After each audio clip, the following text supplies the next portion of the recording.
பத்தனாபூர்லேருந்து கோட்டாயம் போகிற ஹைவே வேறு லெவலில் இருக்குங்க.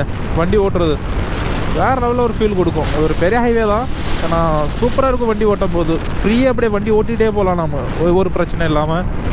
வேறு லெவலில் இருக்கும் வண்டி ஓட்டும் போது. இதை பாருங்கள், இந்த ஹைவே பாருங்கள்.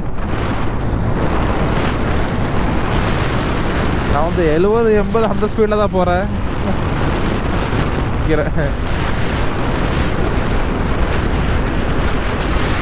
ஏன்னா வண்டியில் பெட்ரோல் போட்டு அப்படியே தான் இருக்குது.